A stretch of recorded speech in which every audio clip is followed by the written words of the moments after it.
আসসালামু আলাইকুম ভিউয়ার্স, আমি সানিয়া জাহান বলছি। আর্ট টেকনোলজির পক্ষ থেকে সকলকে স্বাগত। আজকে আমি তোমাদের সাথে যে টপিকসটি নিয়ে আলোচনা করব সেটি হচ্ছে নবম দশম শ্রেণীর অনুশীলনী 17 গণিত বইয়ের কিছু পরিসংখ্যান নিয়ে। প্রথমে কিছু নৈবিত্তিক নিয়ে আলোচনা করব, তারপরে আমরা অঙ্কে ফিরে যাব। এখন দেখো 1 নম্বরে কি নৈবিত্তিক দেওয়া আছে। উপাত্তসমূহ সারণীভুক্ত করা হলে প্রতি শ্রেণীতে যতগুলো উপাত্ত অন্তর্ভুক্ত হয় তার নির্দেশক নিচের কোনটি? ক নম্বরে দেওয়া আছে শ্রেণীর সীমা, খ শ্রেণীর মধ্যবিন্দু, গ শ্রেণীর সংখ্যা, ঘ শ্রেণীর গণসংখ্যা। এখানে সঠিক উত্তর হচ্ছে ঘ, মানে শ্রেণীর গণসংখ্যা।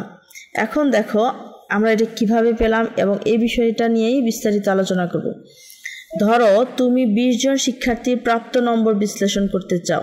তাদের নম্বরগুলো হচ্ছে 22, 35, 40, 41, 43, 45, 47, 50, 52, 53, 55, 58, 60, 62, 65, 67, 68, 70, 75, 80। এখন আমরা এই নম্বরগুলো কিছু শ্রেণীতে ভাগ করলাম। প্রথমে আমরা এটাকে একটা ব্যাপ্তিতে ভাগ করব, যেমন 20 থেকে 39, মানে হচ্ছে এখানে কত ব্যবধান আছে খেয়াল করে দেখো, 20 করে ব্যবধান দেওয়া আছে। তারপরে 40 থেকে 59, 60 থেকে 79, 80 থেকে 99। এখন দেখো এই 20 থেকে 39-এর মধ্যে কি কি সংখ্যা এখানে আছে, যেমন 22 আছে আর হচ্ছে 35 আছে। এখানে আমরা দুইটা সংখ্যা পেলাম, সেজন্য আমরা ছাত্র সংখ্যা বা ফ্রিকোয়েন্সি এখানে লিখলাম 2। 40 থেকে 59-এর মধ্যে যেগুলো আছে সেটা হচ্ছে 40, 41, 43, 45, 47, 50, 52, 53, 55, 58। এই যে সংখ্যাগুলো দেওয়া আছে মোট 9টা সংখ্যা, সেজন্য আমরা এখানে লিখলাম 9। তারপরে 60 থেকে 79-এর মধ্যে কি কি সংখ্যা আছে দেখো। 60 থেকে 79-এর মধ্যে আছে 60, 62, 65, 67, 68, 70, 75। এখানে আমরা পেয়েছি মোট 8টা সংখ্যা। তারপরে 80 থেকে 99-এর মধ্যে আছে একটা সংখ্যা, শুধুমাত্র 80। এখানে প্রতিটি শ্রেণীতে কতজন ছাত্র আছে সেটাই কিন্তু শ্রেণীর গণসংখ্যা। এখন যদি তোমরা এই 2, 9, 8, 1 এগুলো যোগ করো, তাহলে কিন্তু তোমরা তোমাদের শ্রেণীর গণসংখ্যা মানে কতজন ছাত্র আছে সেই জিনিসটা পেয়ে যাবা।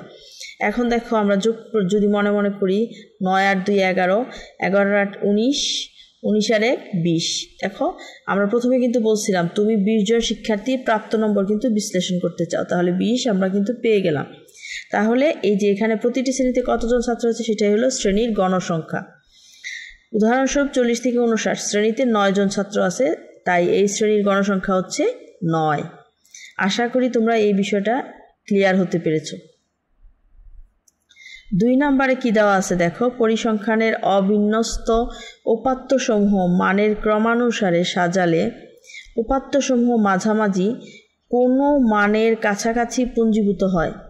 উপাত্তের এই প্রবণতাকে বলা হয় ক প্রচুরক, খ কেন্দ্রীয় প্রবণতা, গ গড়, ঘ মধ্যক। এখানে সঠিক উত্তর হচ্ছে খ কেন্দ্রীয় প্রবণতা। সহজভাবে আমরা এখন বোঝানোর জন্য এটা তো পাশে রাফ করে দিয়েছি। দেখো ধরো 10 জন ছাত্রের প্রাপ্ত নম্বর এখানে দেওয়া আছে 45, 47, 48, 50, 50, 51, 52, 53, 54, 55। এখন এই নম্বরগুলো ছোট থেকে বড় সাজানো, কিন্তু লক্ষ্য করো বেশিরভাগ নম্বরই কিন্তু 50-এর আশেপাশে আছে, অর্থাৎ উপাত্তগুলো মাঝখানে জমা হচ্ছে বা পুঞ্জীভূত হচ্ছে। এরকম মাঝামাঝি মানের দিকে জমা হওয়ার প্রবণতাকে বলা হয় কেন্দ্রীয় প্রবণতা। এখন একটা উদাহরণ দেখো, তুমি যদি কারো উচ্চতা মাপো 145 সেন্টিমিটার, 147, 148, 149, 150, 151, 152, 153, 155। এখানে উচ্চতাগুলো 150 সেন্টিমিটারের আশেপাশে বা চারপাশে ঘোরাঘুরি করছে, মানে সবকিছু মাঝখানে। এই মাঝখানে জমাট বাঁধা মানের দিকের প্রবণতাই হচ্ছে কেন্দ্রীয় প্রবণতা। আশা করি কেন্দ্রীয় প্রবণতাটা কি সেটা তোমরা জানতে পেরেছো। 3 নম্বরে কি দেওয়া আছে দেখো, একটা টেবিল দেওয়া আছে, নিচের একটা সারণী দেওয়া হলো, সেখানে তাপমাত্রা দেওয়া আছে 60 থেকে 80, তারপরের ধাপে দেওয়া আছে 80 থেকে 100, তারপরের ধাপে 100 থেকে 120।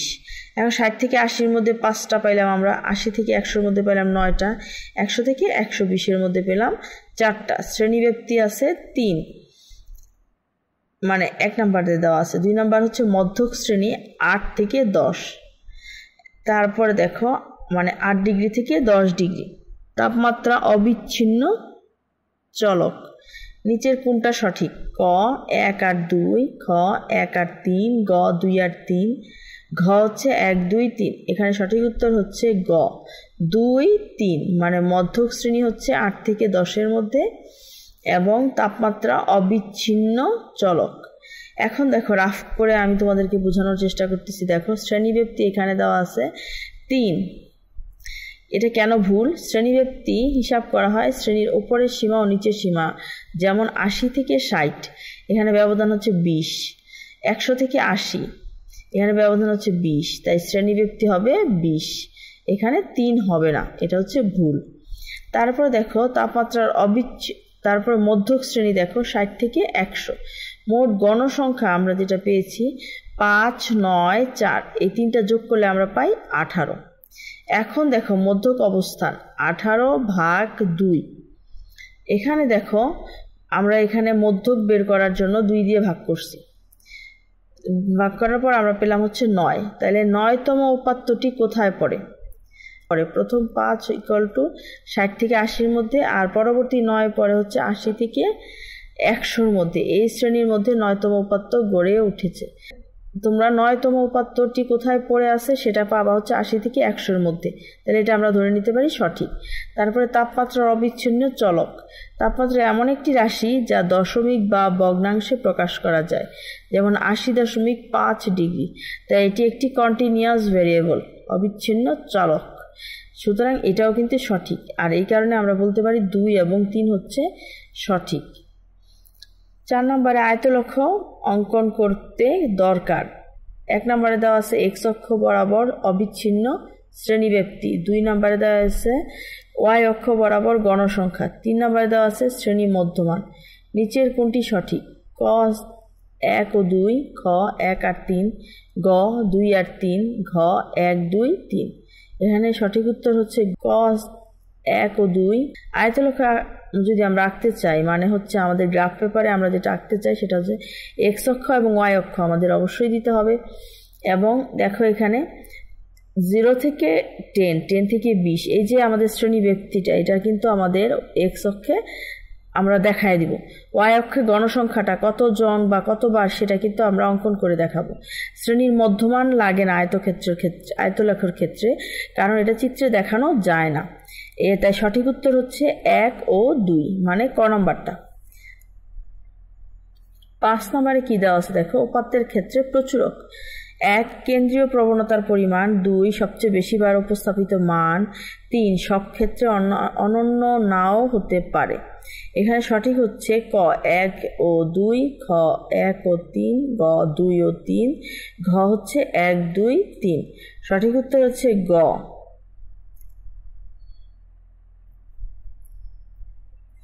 ঘ 1 2 3। এখানে প্রচুরকটা আসলে কি? একটা কেন্দ্রীয় প্রবণতার পরিমাপ, যেমন গড়, মধ্যক, প্রচুরক। যে মানটি সবচেয়ে বেশি বড়, বেশিবার আসবে, তারপর হচ্ছে সবসময় একটাই হবে এমন না, একাধিক মানও হতে পারে, যেমন 2টি মান সমান সংখ্যক বার হলেও 2টি প্রচুরক হতে পারে। আর এই ক্ষেত্রে 3টা তথ্যই কিন্তু সঠিক, সেখানে আমরা সঠিক উত্তর ধরতে পারি ঘ 1 2 3। এখন দেখো শীতকালে বাংলাদেশের কোনো একটি অঞ্চলের 10 দিনের তাপমাত্রা পরিসংখ্যান হলো 10 9 8 6 11 12 7 13 14 5। এবার নিচের প্রশ্নগুলো উত্তর দাও।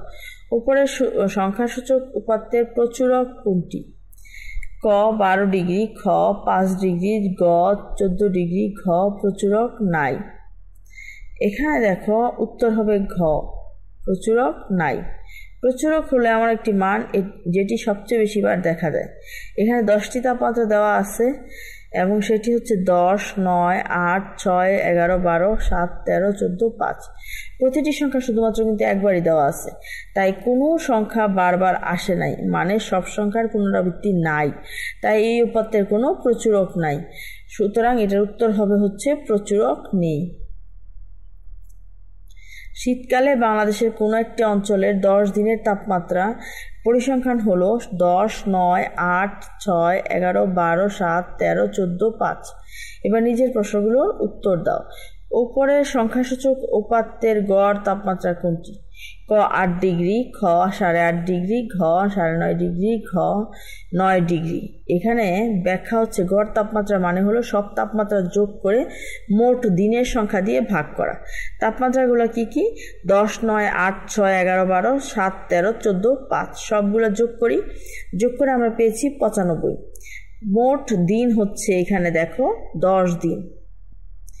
এখানে 10টা দিনের কিন্তু তাপমাত্রা দেওয়া আছে, তাহলে আমরা যখন এই যে টোটাল করলাম 95, এটাকে 10 দিয়ে ভাগ করব, আমরা পাবো হচ্ছে 9.5। তাই গড় তাপমাত্রা হচ্ছে 9.5 ডিগ্রি সেলসিয়াস। সঠিক উত্তর হলো 9.5 ডিগ্রি।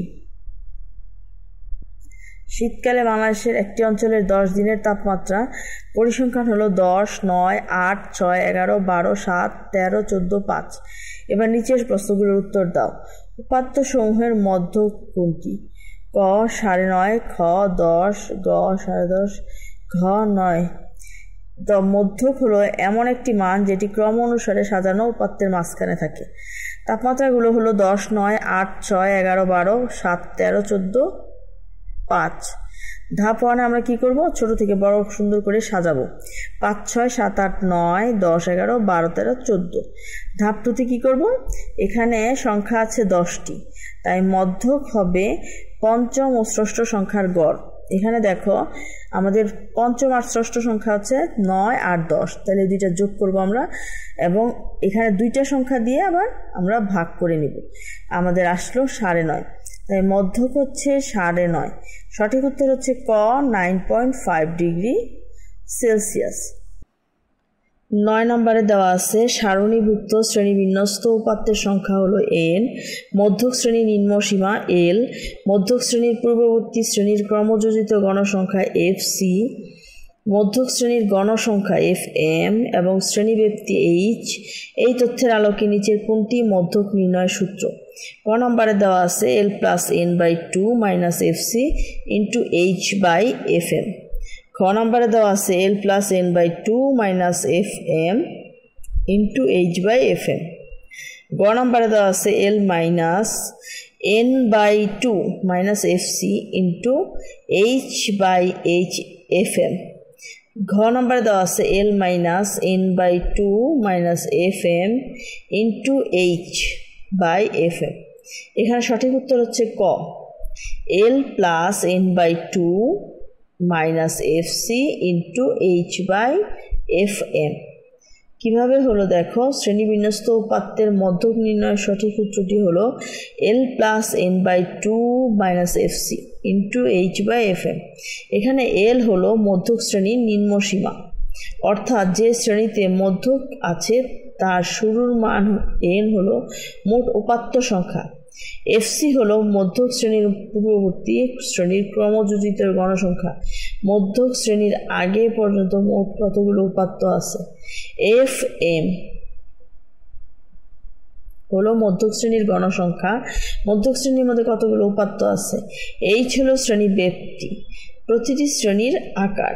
সহজভাবে বললে আমরা এটা বলতে পারি এই সূত্রটি মধ্যক শ্রেণীর শুরুর থেকে শুরু করে মোট উপাত্তের অর্ধেক n/2 পর্যন্ত পৌঁছতে আর কতটুকু দিতে হবে তা n/2 - fc বের করে তারপর সেই অতিরিক্ত অংশকে মধ্যক শ্রেণীর ভেতরের উপাত্তের ঘনত্ব এবং শ্রেণীর আকার দিয়ে আনুপাতিকভাবে যোগ করে সঠিক মধ্যক মানটি আমরা কিন্তু বের করতে পারি। আমাদের চ্যানেলটি যদি তোমাদের ভালো লেগে থাকে অবশ্যই লাইক, কমেন্ট, সাবস্ক্রাইব করে আমাদের সাথেই থাকবে। ধন্যবাদ সবাইকে।